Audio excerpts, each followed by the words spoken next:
So you have a friend that claims that they write off their whole entire home on their business taxes, and you're wondering, how does that work? And how do you get to do that too?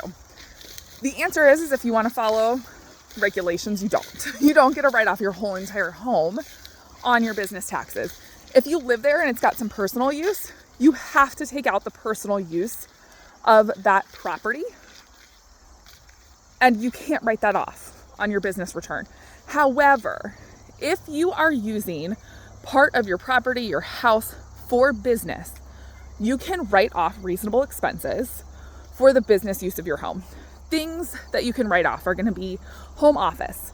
So you can write off a home office. You can write off if you have like storage where you keep your inventory, or you've built a building on your property and that's where you run your business out of.